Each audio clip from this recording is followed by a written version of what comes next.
2 miles west of town. It comes to a T.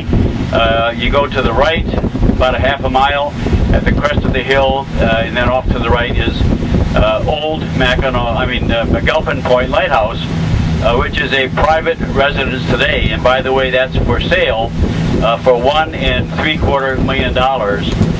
There's 11 acres and 366 feet of lake frontage.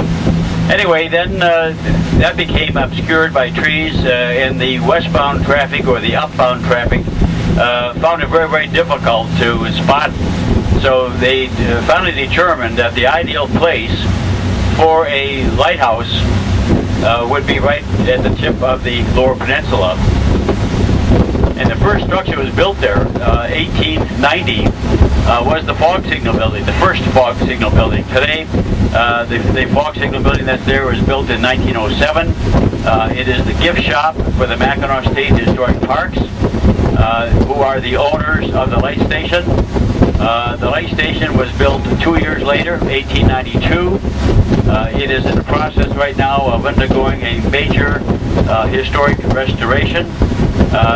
In excess of some $3 million. They've completed the roof, they've completed the windows, they've done some projects on the inside. They basically stripped all the inappropriate items out of the inside, and they're in the process of restoring it. They've restored the kitchen and the pantry to the enormous weights that would be required to support the bridge in the very tough weather conditions.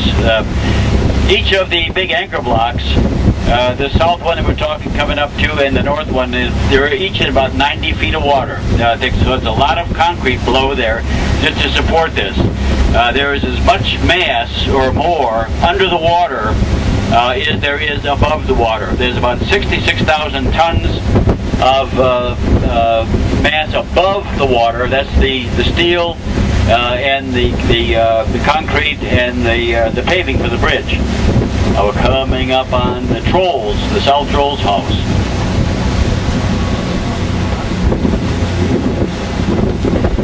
Nice photo op to the right under the bridge too, by the way. There's the green louvered door. A lot of people see the troll and suggest you when you want to wave to the troll there. Really sort of nifty on the inside. There is a cavity on the inside, and if you look at where the cables, nice opportunity to the right.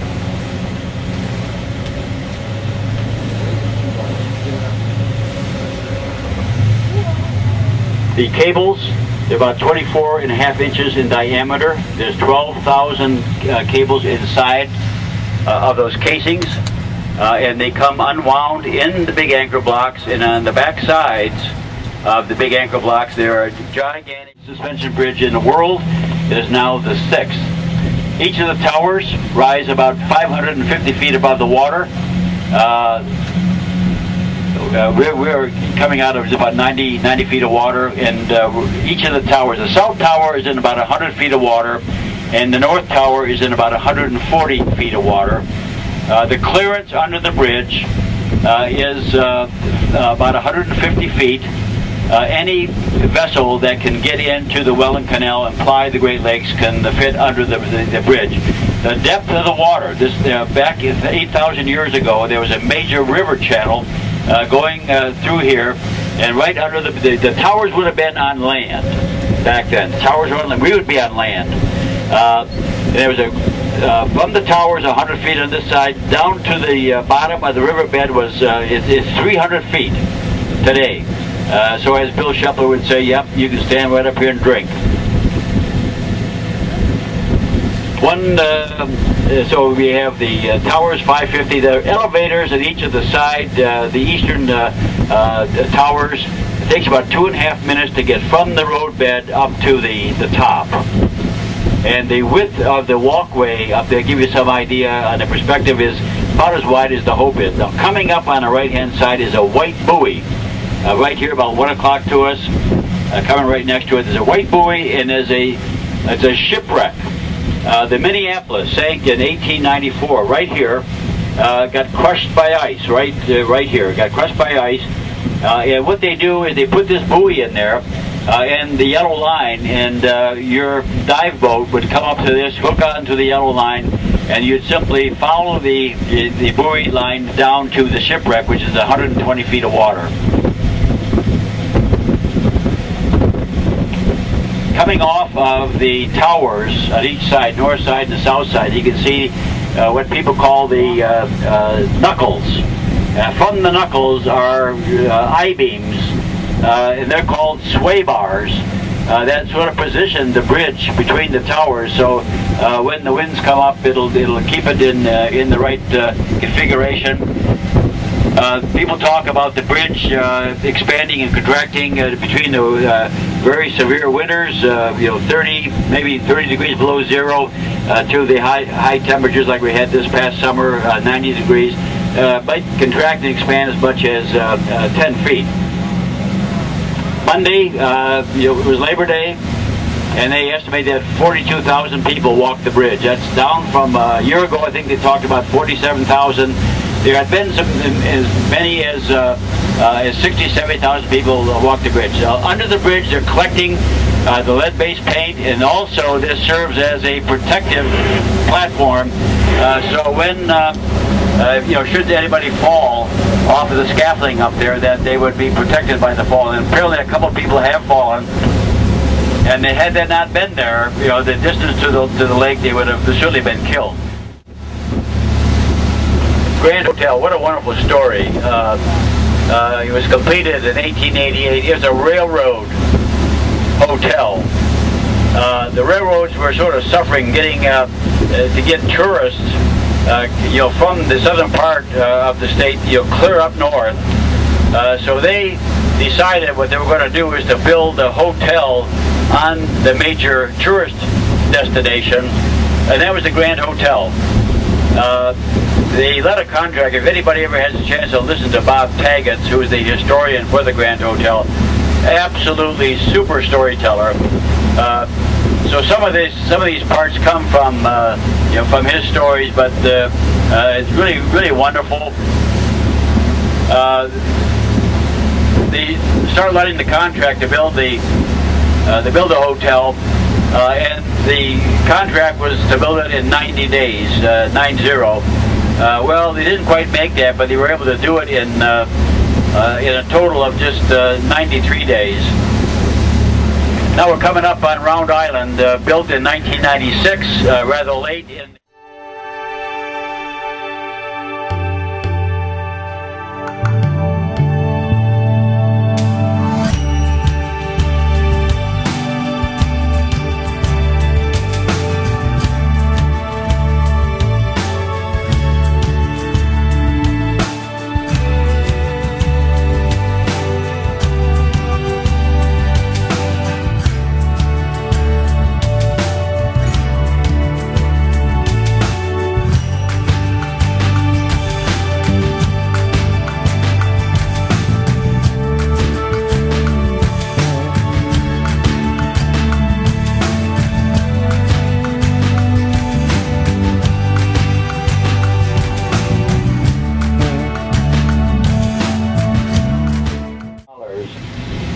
And they hired Van Antwerp de Rocha, a marine contractor, to fix up the southwest corner and paint the exterior, fix up the exterior. And then they took about $19,000 to place the big blocks of limestone around the perimeter to avoid that in the future. Lafayette, Louisiana. First put it up here. Well, let me go back. 1947. This was replaced by the next light we're going to come to. That's Round Island Passage Light across the Round Island Passage, built 1947. So we filled it out for the Hiawatha National Forest Service. We arranged to have the lens, all the parts of the lantern purchased, and we are sort of responsible for taking care of the light as the lighthouse keeper. Boy, it looks like a great big screen. Maybe they're going to put movies out here.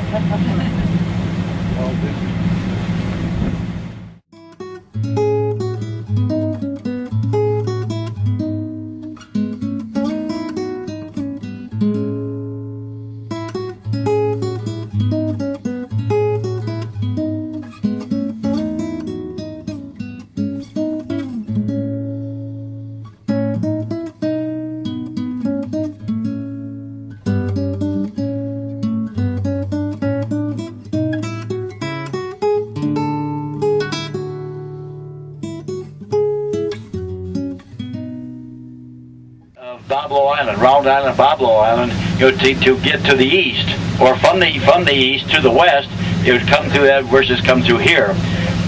Finally, the evolution of sailing vessels from square riggers to schooners made it practical and very easy to tack through this area. But then they still discovered that they needed a light there at Round Island. Then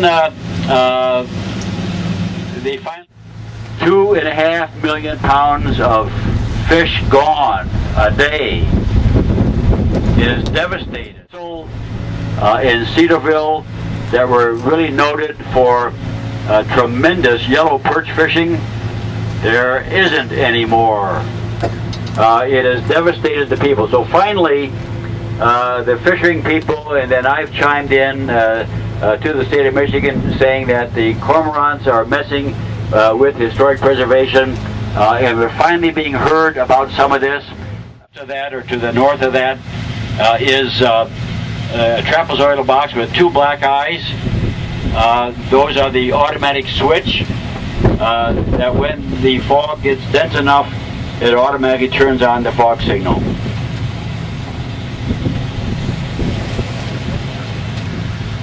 Okay, again, a little bit about Mackinac Island. If you look off to the left, there's a yellow hotel, the Windermere Hotel.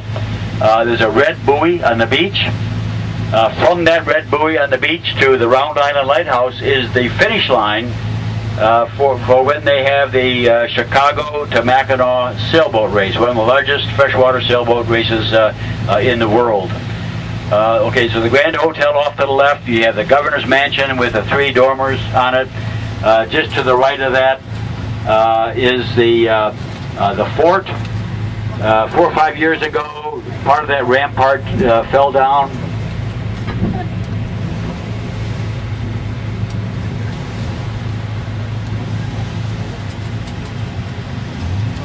And it cost about $4 million.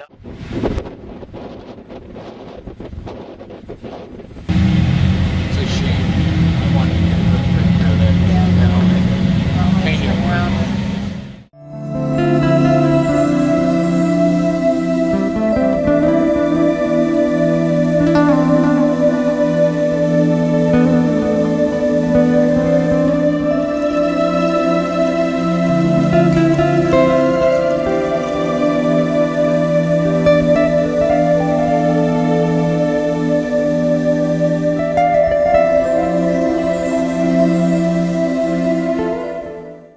Just 1 o'clock to us. You have a lead that goes into a heart, and then you have it's a big funnel. Then there's another funnel system, and then you have at the end of this you have some people call it the pond. Sometimes also gill net, and they've been doing that for years and years. They just somebody cut for heck a mile with a couple chainsaws, and they put the net in there. And then what they do, they can cycle it back to the other end and pull it back through there again. So they gill net some winters all winter long. But anyway, so back to the lighthouse. You look at the beach, it looks like a nice sandy beach, and this is all crushed limestone. Very little sand around here. The cream brick. And the property goes across the peninsula. That was a big market for fish in the area. In fact, some of the fishermen we talked to out of St. Helena Island Lighthouse, it catched 5 tons of fish a day at a good day. 5 tons of fish a day, 3 people in a family. And I said, what in the world? How do you clean all those fish? Oh, no. That goes to the kosher market in Buffalo. All we had to do is catch them and ice them.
Here's a nun.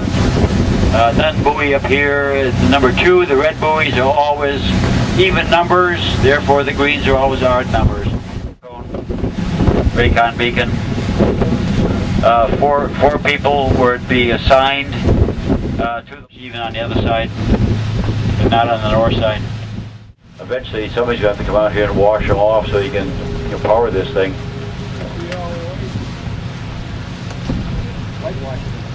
We interviewed the keeper's son that was out here, Schmidt, Norm Schmidt. Now you can see there's part of the steel plating on the base of the crib gone.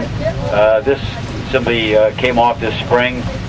The steel plating was put on there to protect the concrete from the ice flows in the springtime.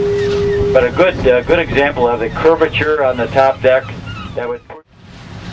On the other hand, at Round Island, the last keeper there, Bert Proctor, wore his uniform all the time. In fact, we have pictures of him painting there, and he'd have his uniform on, but with an apron on top of the uniform.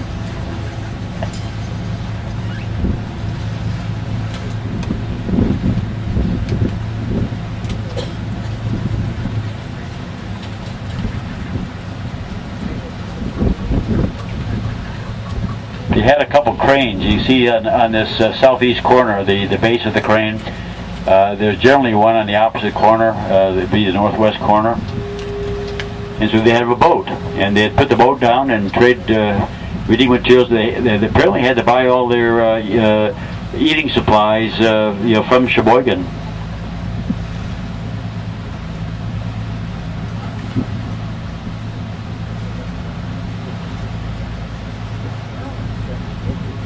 I'm going to guess that eventually today we'll be alongside of the freighter. We go from here to 14 foot.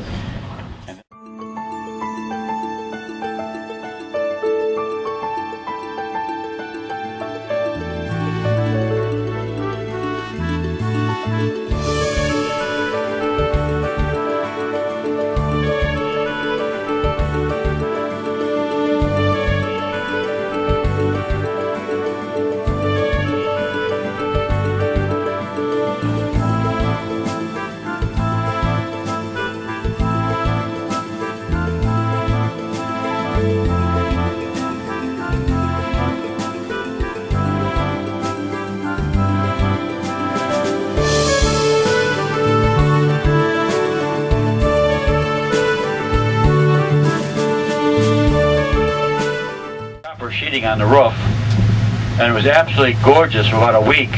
And then I think the cormorants and the other birds that might populate this thing didn't like.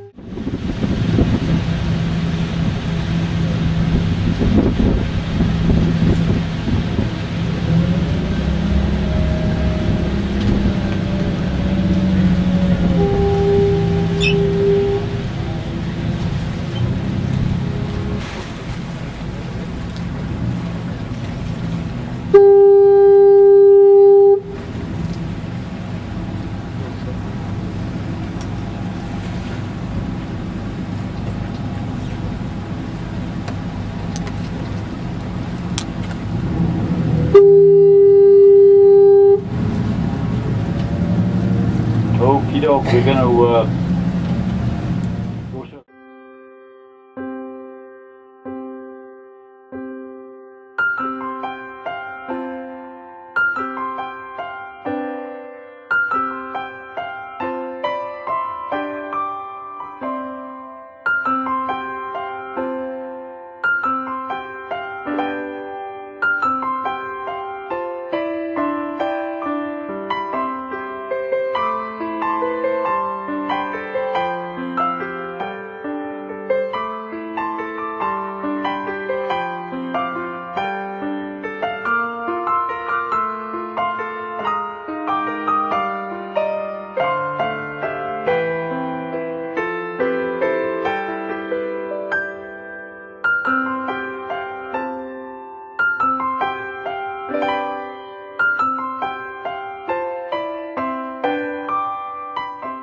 got an automatic light changer, and hopefully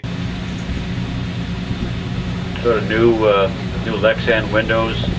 A few years ago, the Lexan becomes opaque over time because of the ultraviolet. The windows were brown, and some people thought there was a fire in it, so Sandy Planasek and I put together an existing conditions report for city of Cheboygan, who thought that they owned the light. And anyway, they said, if you do the work, we'll supply the money. So our cost estimate was about $2,500, and we did the work. We took out the old Lexan. There were some other parts missing, so we got those either remade or got it from the Coast Guard.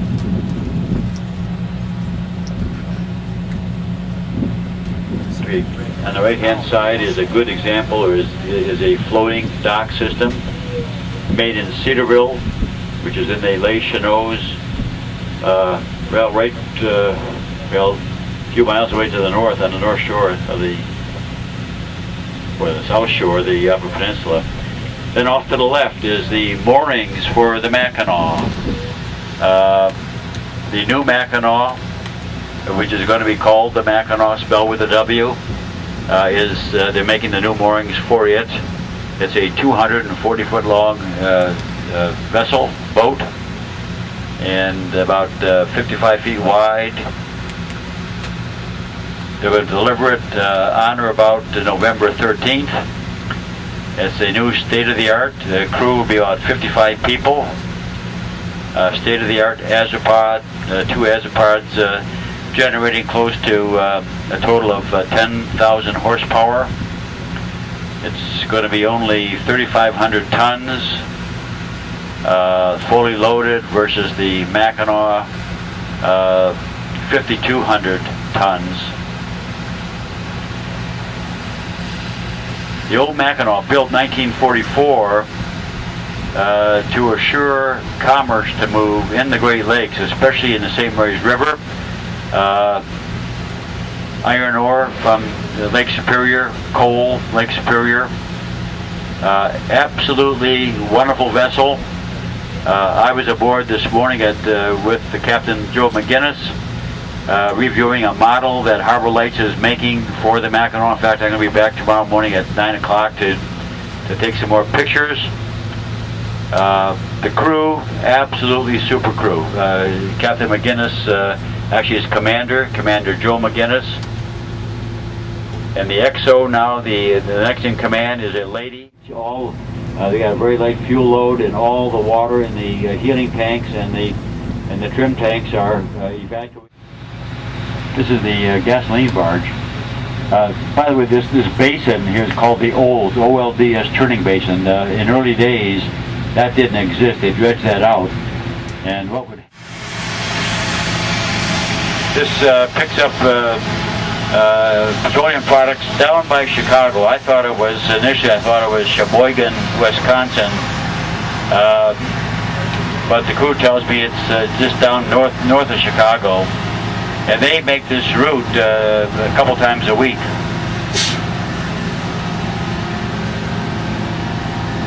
And then just on the shore in front of the Great Lakes are 3 Native American fishing boats. There are 2 trap net boats. The Kigo and the Canisius are trap net boats, and then the one behind it that's all sort of enclosed is a gill net boat. I'd like very much to be able to preserve them. I'm going to try to get somebody to talk to the owner so that we can maybe even take them out of the water, put them in a park, and preserve them. On the right-hand side is a good example of a barge that they dredged. It's a dredge spoilings out of this, and this is River Marine off to 1 year ago. This togue, the boat togue here, TOGUE, is owned by the U.S. Fish and Wildlife Service. The boat in front of that, called the Sturgeon, is owned by the U.S. Geological Survey. The Sturgeon does forage fish population studies in the Great Lakes, in the northern part of the Great Lakes. And then the togue, or the Fish and Wildlife Service, plants lake trout in concert with the forage fish population studies. There are 2 units of the U.S. Department of Interior. The bridge that's right in front of us is called the State Street Bridge. You know, we could go through that, but we don't have time to go through it. But just upriver, just a little bit, is a restaurant called the Boathouse. Nice restaurant, and way up there's a guy in the condominiums deep digging the horn.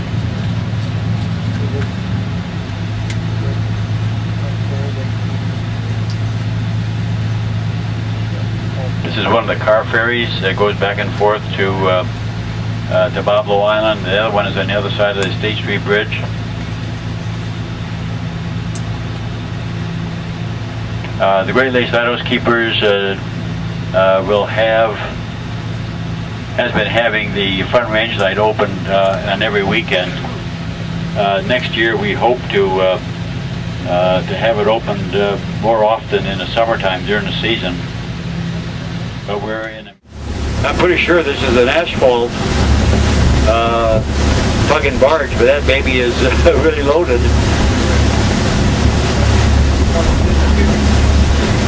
The last time we talked to this barge, I think they were taking it to someplace in Canada, near Toronto. That's a long way to go with that. Yeah, these are both algo boats. Yeah, we'll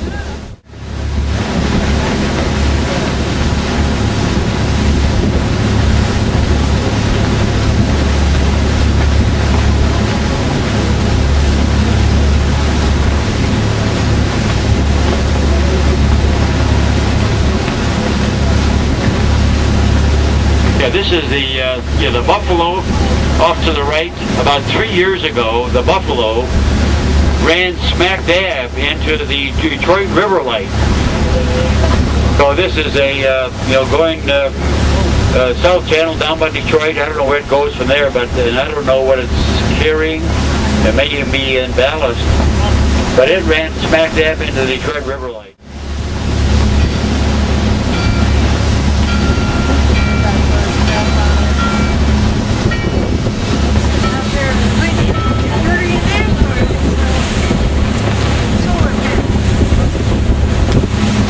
We're going to catch this other guy. We're going 26.2 miles an hour. Anybody want to bet on how long it takes to catch it? We're going to run a betting.